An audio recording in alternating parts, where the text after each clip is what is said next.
We are a place, in a way, a place in your consciousness or your subconscious, also in the collective conscious and in the universe. So we are a combination of a particular types of energies, space, and time. So everything together, not separated like you humans separate everything into physical, non-physical, time, space, proportion. This is all together. But we must be understood, and we want to understand you. Why do we want to understand you? Because just like you, we have work. We have work to do. We are improving, just like you. Even though we're not personified and we're energies still, all the energies are moving closer to source, whatever you call source, whether it's God, all there is, it doesn't matter. The purpose is to do good, kind, compassionate things, if you go by your human interpretations of it. So that's what we are. We will explain to you more later. However, it is also important to answer this question, which you have been asking. And that is, why must a channel increase their vibrations? Well, if they already have a connection with us, well, we will tell you why. The connection is established, yes, and that applies to Reiki as well. And you do have access to the information. However, in the same way as when you look at things with your eyes, or when you hear things, you have selective sight and you have selective hearing, so is that. You do have access to this vibrationary force. However, the nuances you can only get when your brain is quiet, when your system is quiet, and when you are in the right frame of energy for this space. Otherwise, you will be a visitor. You will get the general direction, a general idea.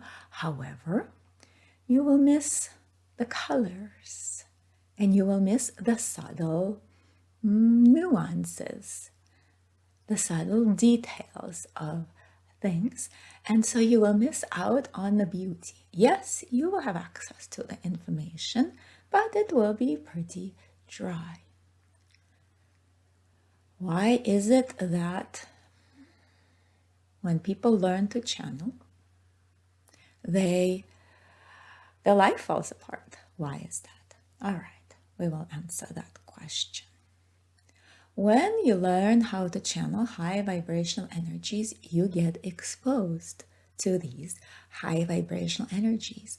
And so you experience things you have not experienced before. In other words, you learn more about the world and you learn more about truth, your truth. And so as you learn more about the world and as you find or develop your own truth, you also start to see things that are not true for you.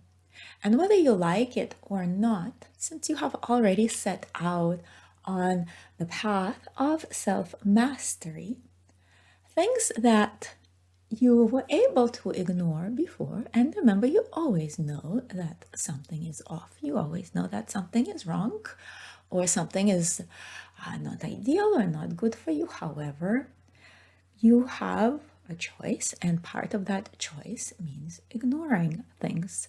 So yes, you can always ignore things. But once you start learning more about the world and once you see more, then it becomes harder and harder to ignore things. Yes, there is this sense of responsibility, and yes, the universe will push you forward. Once you set out on the path of light, the universe will help you, and sometimes that help, that nudge, can be quite uncomfortable.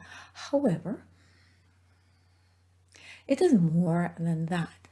Really, as the truth begins to be revealed, so do the untruths. And this is why, for many people, their life falls apart or there is a big change that happens.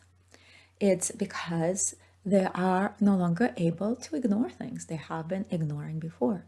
So it's not like your life falls apart. Actually, your life has always been that way. It has always been fallen apart. It's just that you didn't see it or you choose to ignore it. And as you explore the world and see things become visible. But it doesn't mean that they weren't there. Everything is there. All is a matter of perception. So just because something doesn't exist for you, or just because you don't see it, it doesn't mean it doesn't exist. And that goes for everything, including parts about your life, your relationships, your beliefs, everything. It's always there. It's always been there. It's just that the veil has been closed. And the more you open the veil, the more you see. And your subconscious, your subconscious has been created in alignment with your soul. So your soul does motivate and does drive your subconscious. And so as the subconscious gets exposed to more, as you see more, it reacts to it, and it often reacts to it in a way that your conscious brain does not know. And so this is why it's kind of like the opposite of self-sabotage. It's self-truth seeking, so to speak. Your subconscious wants to go towards good. Your subconscious wants to go towards love. And so it will nudge you to go there. And if your life is not in alignment, you will, in essence, break your own life. You're the one who does the breaking. You're the one who facilitates the change and makes the change happen. It seems that the channeling did it, or it seems like your learning did it, but no, you did it. It's just that once you raised your vibration and once you became more aware of the world, your soul began to have a bigger say in what you're going to do as a human being. And your soul and your subconscious, they begin to work on different rules, on different information. And so you act differently even without knowing it. And so we commend you for your bravery, not just the channel, but we commend everybody who is on the spiritual path. We commend them.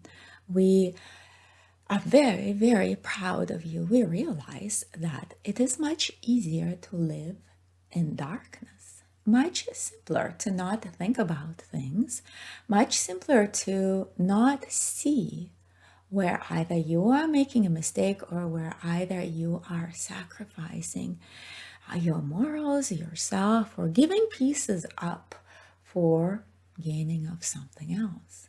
It becomes very easy to ignore it when you are blind.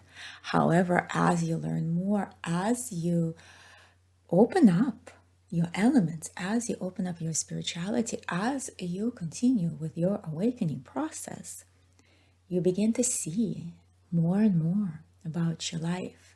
The veil falls, you begin to understand, and some of that truth is not unpleasant, or rather, apologies, some of that truth is unpleasant. Yes, a lot of that truth is very exciting. Sure, especially the downloads. They feel great, don't they? However, when you see shadows that you have been ignoring before, you have to acknowledge them. You have to face them. You've seen them. Now you cannot unsee them. And this is why people fall into the great void in the spiritual awakening, or this is why people fall into a sort of a dark night of the soul as part of their spiritual awakening process. It's because they are not perhaps yet ready to see things, or things are revealed to them too quickly before they have the knowledge and the training to address them. And so it's a shock. It's a shock to the nervous system. It's a shock to the mind, and the mind retreats. And sometimes it does retreat into the darkness where nothing exists. Light doesn't exist there, but neither does the dark. And so this is one of the reasons the dark night of the soul happens when you set out on your spiritual path.